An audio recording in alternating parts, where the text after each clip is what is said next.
네, 정지용의 향수 보강 영상 시작하도록 하겠습니다. 화면 전환을 잠깐 할게요.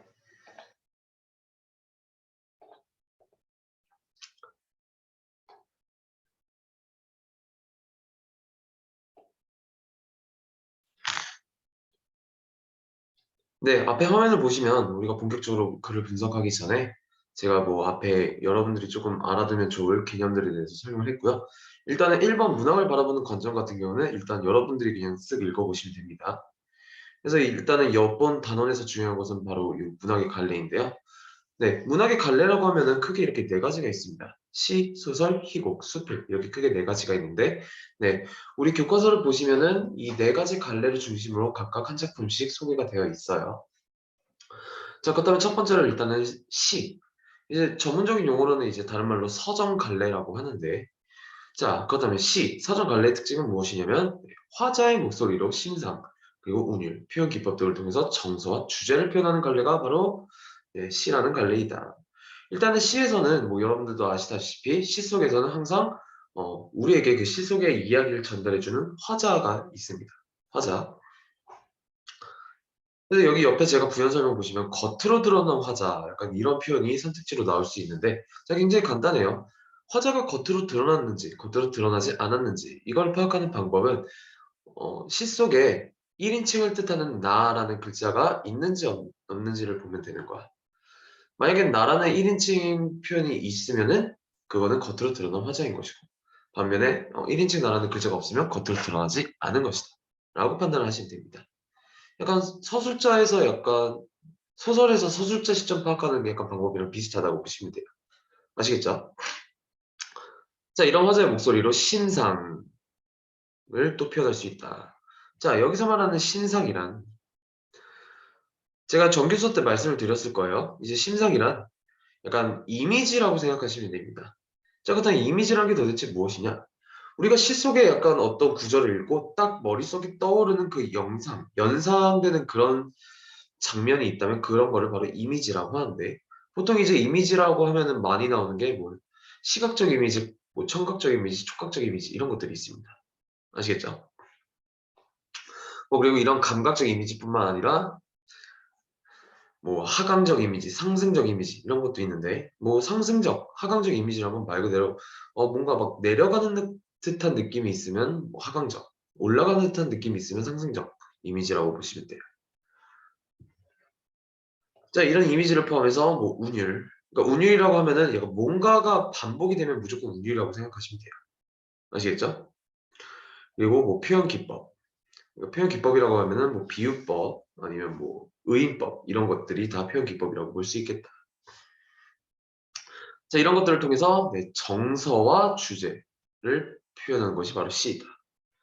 아시겠죠? 자, 다음 소설은 화자 대신 서술자가 등장합니다. 서술자가 등장해요.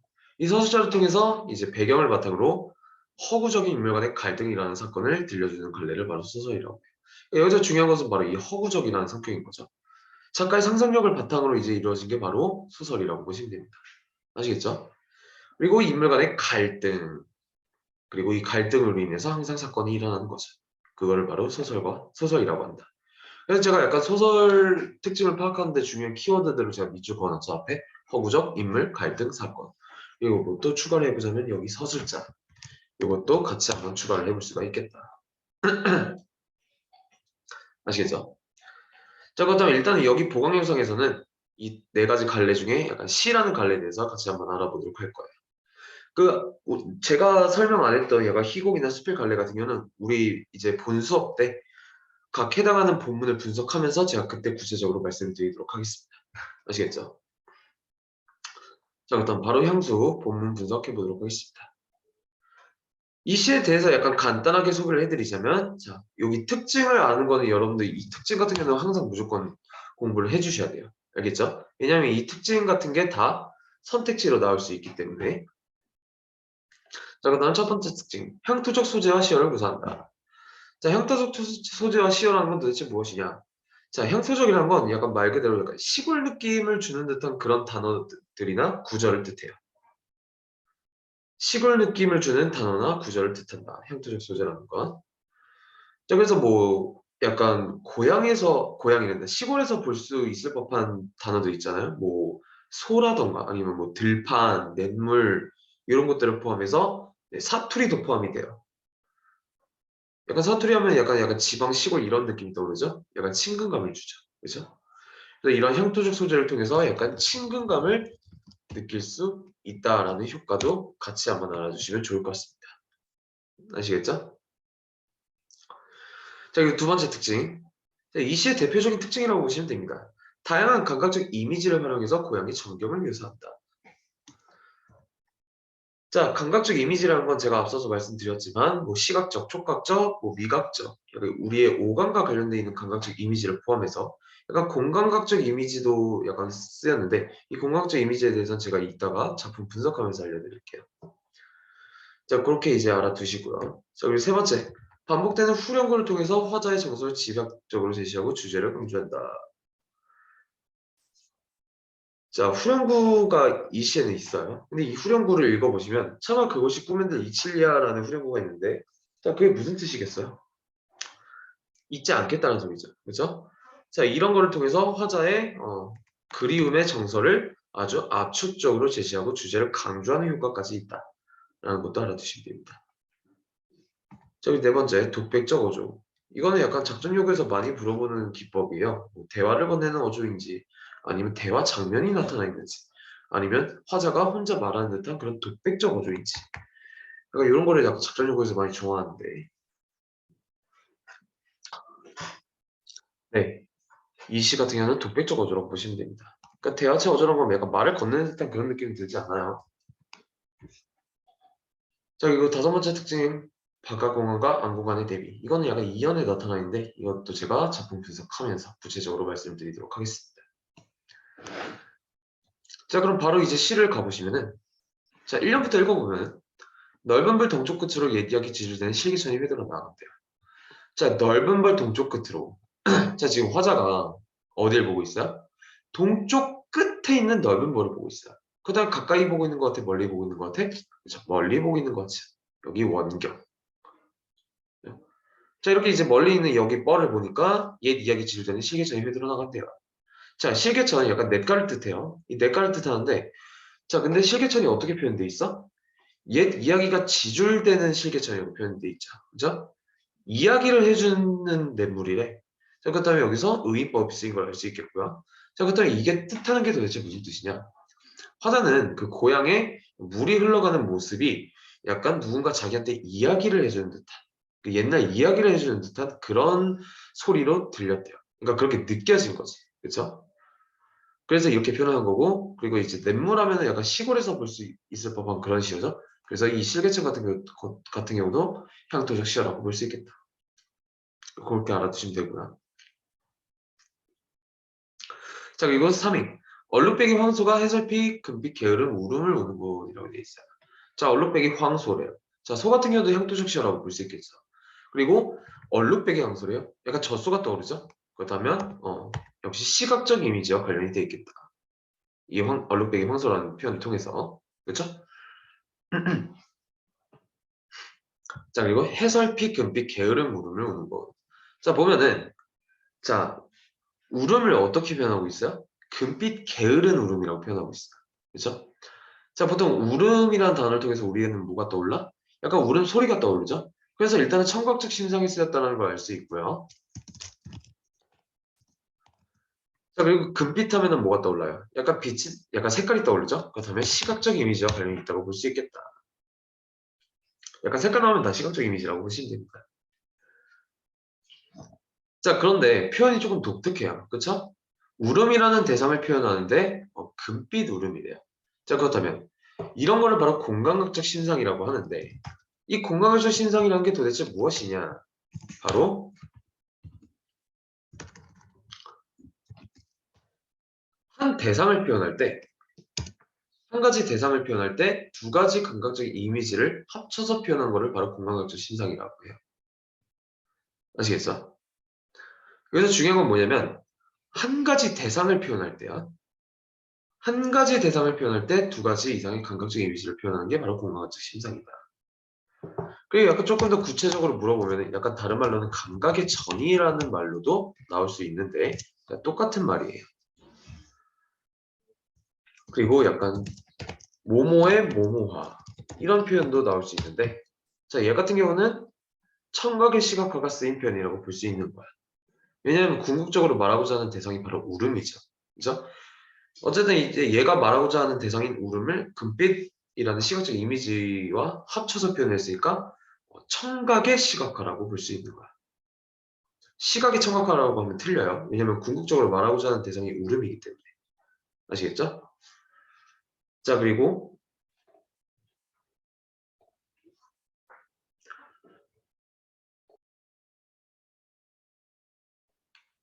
여기 앞에 해설피라는 단어도 약간 조금 알아둘 필요가 있어요. 해설피. 여러분들 자습서의 현대풀이 보시면 이 해설피가 약간 그 저녁 노을이라는 뜻으로 해석이 돼 있을 거예요. 그렇죠? 아, 그렇다면 얘가 말할 때 얘가 지금 말하고 있는 그 장면의 시간적 배경은 언제예요? 바로 약간 저녁쯤, 약간 초저녁쯤인 걸 알 수 있는 거죠. 그죠? 이런 것도 시험에 나올 수 있다는 점.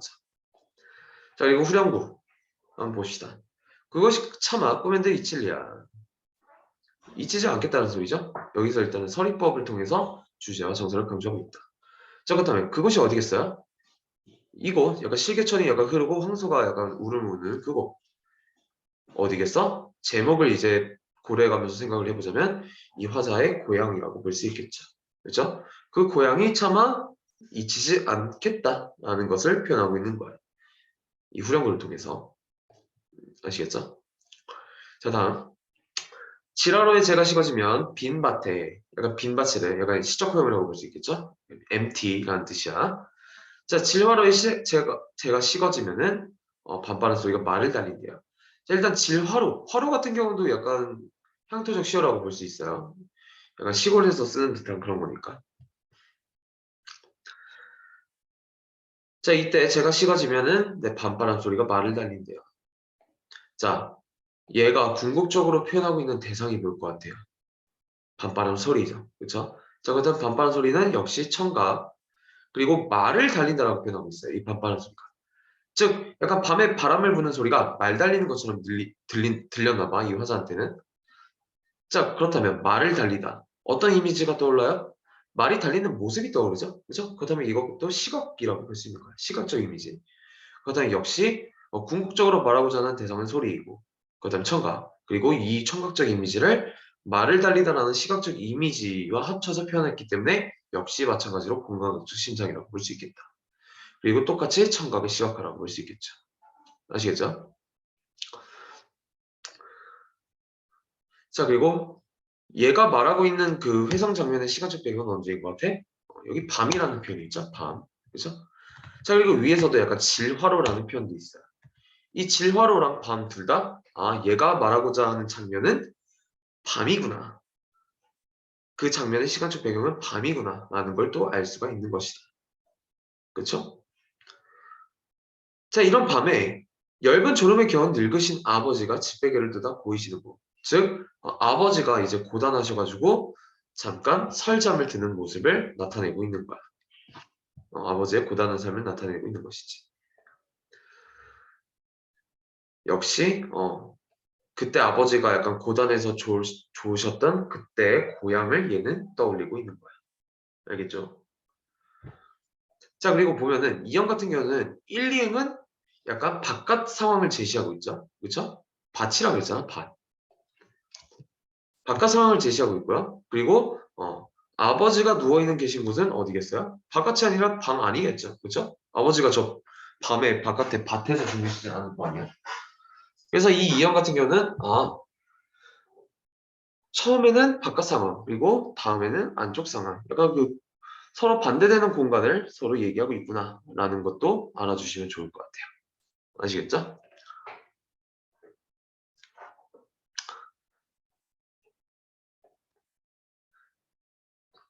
이렇게 알아볼 수 있겠다. 그러니까 그리고 또 여기서 강조할 건 뭐냐면 아버지의 고단한 삶을 나타냈다고 해서 이 시의 분위기가 부정적이진 않습니다. 알겠죠? 이 시의 주제를 잘 생각해 보세요. 항상 이 시의 주제가 뭐야? 그냥 그런 고향의 그리움을 나타내는 것이야. 즉, 이때 아버지가 참, 약간 피곤하셔서 졸으셨는데, 아, 그때, 내 고향 때 그 어린 시절이 떠오르네. 약간 이런 분위기이지, 약간 부정적인 분위기라고 보진 않아요. 그리고 역시 후렴구 똑같죠? 얘는 이렇게 넘어가도록 하겠습니다. 제3년, 흙에서 자란 내 마음 파란 하늘빛이 그리워. 함부로써 마저 찾으러 풀썩 이제 함초를 휘적시던 곳이라고 돼 있어요. 자, 차근차근 가보자. 내 마음이 흙에서 자랐대요. 그쵸? 아, 그렇다면 얘가 고향 땅에서 자랐구나라는 걸 알 수 있겠고요. 그리고 그런 고향에 파란 하늘빛이 그립대요. 그쵸? 이 하늘빛이 그리워서 함부로 쏜 화살을 찾으려고 어플서플 휘적셨다고 합니다. 자, 이게 도대체 무슨 뜻이냐? 이렇게 생각하시면 돼요. 우리가 어렸을 때는 굉장히 이상한 생각, 그리고 이상한 꿈을 많이 꾸죠. 그죠? 뭐, 난 대통령이 될 거야. 아니면 우주 비행사가 될 거야. 물론 그, 불가능한 꿈은 아니지만, 어쨌든 약간 근거 없는 꿈을 많이 꾸죠. 그죠? 자, 여기서 말하는 함부로 쏜 화살은 그런 약간 우리가 근거 없이 꿈을 꾸던 그런 순수한 시절을 뜻하는 거예요. 즉, 조금 더 구체적으로 말씀을 드리자면, 어렸을 때 이상에 대한 꿈과 이상에 대한 순수한 동경과 호기심을 뜻하는 거지. 어렸을 때는 막 그 근거 없이 이상한 생각을 많이 하니까 그거를 함부로 쐈다, 함부로 쏜 화살이다 라고 표현을 하고 있는 거야. 이제 재미있는 표현이죠. 그 다음에 여기서 말하는 하늘빛은 네, 어린 시절의 꿈과 이상. 또 하늘 하면 약간 좀 꿈, 약간 이런 이미지가 떠오르잖아요. 그렇죠? 여기서도 마찬가지라고 볼 수 있겠다.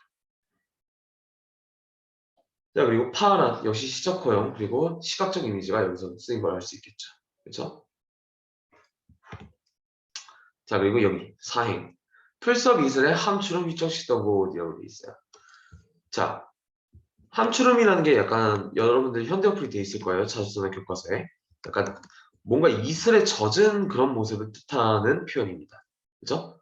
자, 그렇다면 그런 이슬에 젖은 풀잎을 휘적신대요. 그렇다면 여기서 또 뭐가 나타나 있냐면 바로 자, 젖어버린 풀잎을 휘적신다는 구절을 통해서 뭐가 떠올라요, 여러분들? 뭔가 그 내 손에 약간 그 물기가 닿는 듯한 그런 느낌이 떠오르죠. 그렇기 때문에 촉각적 이미지라고 볼 수 있는 것이다. 아시겠죠? 역시 어렸을 때 고향에서 꿈꾸었던 자신의 어린 시절을 이야기하는 것이고. 자, 다음. 자, 전설바다에 춤추는 발물개 같은 검은 기운을 날리는 어린 누이라고 했습니다. 자, 어린 누이를 어떻게 표현하고 있냐면 어린 누이의 머리카락을 전설바다에 춤추는 발물개 같다고 표현하고 있어요. 일단은 뭐뭐 같다라고 하니까 직유법이 있고요. 자, 그리고 굉장히 약간 누이의 머리를 굉장히 아름답게 표현하고 있죠. 자, 그리고 바다도 그냥 바다가 아니라 무슨 바다야? 전설바다야. 전설바다야. 여기서 그렇다면 또 누이를 어떻게 표현하고 있는 걸 알 수 있냐면 누이의 약간 신비스러운 그런 모습을 얘는 표현하고 싶었던 거야. 어떤 거를 통해서? 바로 이 전설, 레전드라는 표현을 통해서. 알겠죠? 자, 그리고 아무렇지도 않고 예쁠 것도 없는 사찰 발벗은 아내가 따가운 햇살에 등에 지고 이삭 줬던 곳이라고 되어 있어요. 자, 이번에는 아내를 표현하고 있네요. 그쵸? 자, 근데 아내는 아내인데 어떤 아내? 아무렇지도 않고 예쁘지도 않은 아내래요. 그 다음에 아내의 모습이 굉장히 소박한 그런 아내임을 알 수가 있는 거예요. 알겠죠? 이거 부정적인 거 아닙니다. 아내에 대한 부정적인 시선이 어린 게 아니에요. 자, 그리고 그런 아내가 아주 소박한 평범한 내 아내가 따가운 햇살 등에 지고 이삭 짚던 곳. 그 다음 화자는 지금 뭘 회상하고 있는 거야? 아내가 약간 고단하게 힘들게 일하고 있었다. 그런 모습을 떠올리고 있는 거야. 알겠죠? 여기서도 마찬가지로 약간 부정적인 분위기라고 보기 좀 어려워요. 네, 여기서 말하자는 거는 우리 아내 참 소박하고 평범하고 열심히 일해. 그러니까 더 정감이 간다는 소리겠죠. 그렇지? 자, 그리고 표현 기법을 보시면 역시 여기 또 따가운이라는 표현이 있어요. 자, 이 따가운도 마찬가지로 촉각적 신상이라고 봅니다. 그러니까 차갑다, 뜨겁다, 따갑다 이거 다 촉각적 신상이라고 보시면 돼요. 아시겠죠? 자, 마지막이요. 자, 하늘에는 섞은 별, 알선은 모래성으로 발을 옮기고 라고 돼 있어요. 자, 석근이라는 게 무슨 뜻이냐면 이것도 현대어플이가 돼 있을 텐데 여러분들 교과서나 자습서에 약간 드문드문 나 있다는 소리야. 자, 그렇다면 하늘에 별이 드문드문 나 있대요. 보통 시골에 밤별 하면은 되게 별이 많죠, 시골에는. 근데 지금은 별이 드문드문 나 있대. 아, 그렇다면 한창 밤이 아니라 약간 새벽쯤이겠구나. 그러니까 별이 점점 드문드문 안 보이는 거겠지. 그치? 여기서는 알 수 있는 건 바로 새벽이라는 것까지 꼭 적어주세요. 아시겠죠? 자, 어쨌든 별에, 하늘에는 별이 이렇게 드문드문 떠 있고, 자, 알 수 없는 월에서. 알 수 없는 월성이 뭐겠어? 약간 신비로운 분위기의 고향을 뜻하는 거야. 즉, 자신이 이제 떠올리고 있는 그 고향을 굉장히 신비스러운 분위기로 표현을 하고 있는 거지. 그렇죠? 알 수도 없다고 했으니까. 어쨌든 이런 모래성으로 발을 옮기고, 서리 까마귀 우지짓고, 자, 운대야. 역시 청각적 이미지. 울면서 지나가는 초라한 지붕. 우리 집을 뜻하는 거겠지, 이 초라한 지붕은. 그렇다면, 아, 내 어린 시절은 조금 부유하진 않았구나. 라는 걸 또 알 수가 있어요. 하지만 그런 부유한 어린 시절이었음에도 불구하고, 어린 시절이 아니죠. 그런 부유한, 과거였음에도 불구하고, 우리 가족들은 흐릿한 불빛에 돌아앉아서 도란도란 아주 정겹게 이야기를 하던 곳이었어, 이 고향은.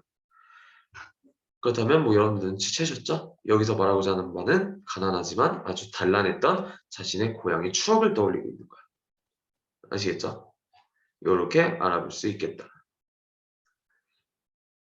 자, 그리고 밑에 보시면 제가 뭐 각 연애의 약간 간단한 내용이라던가 아니면 여러분들이 혼자 공부하실 때 딱 정리하시기 좋게 이렇게 정리를 해놨습니다. 내용 같은 경우는 제가 앞서서 말씀드렸던 내용이랑 다 똑같기 때문에 뭐 제가 한 번 더 강조를 드리진 않겠지만 뭐 여러분들 공부하실 때는 한 번 더 보시면은 좀 복습에 내용 정리에 도움이 되지 않을까 해서 제가 이렇게 정리를 한번 해드렸어요. 아시겠죠? 자, 이렇게 알아볼 수가 있겠다.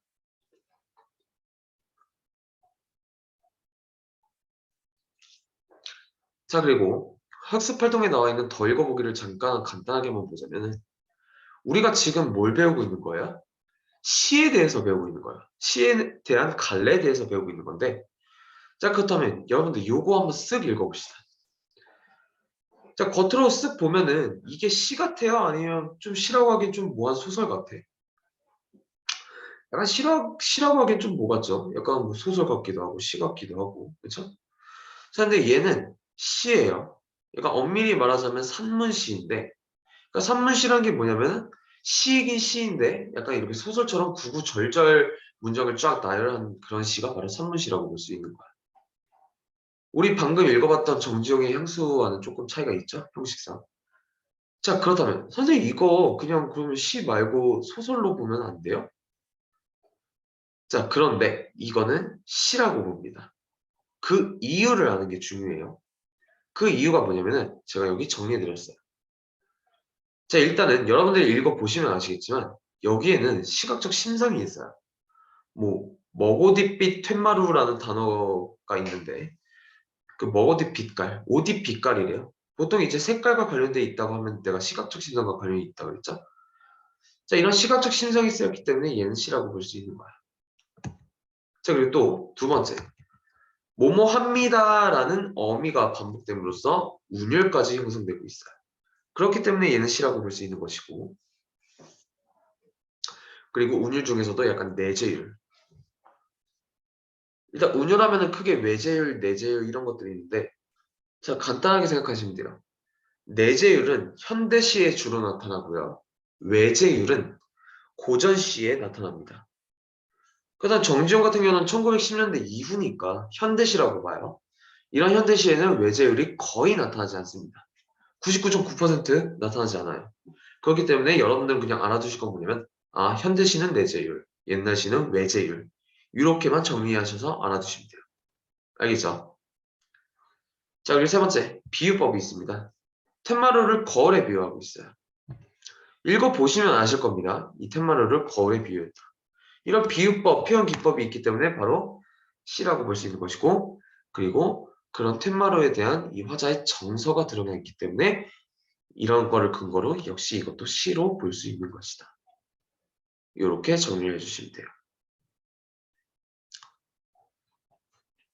자, 그렇다면 2-1단원 시에 대한 설명은 여기서 마무리하도록 하겠습니다. 그 장마 같은 경우는 여러분들 그 실제 이제 줌 실시간 온라인 수업을 하면서 설명 들었죠? 네, 뭐 궁금한 점 있으면 언제든지 말씀해 주시고요.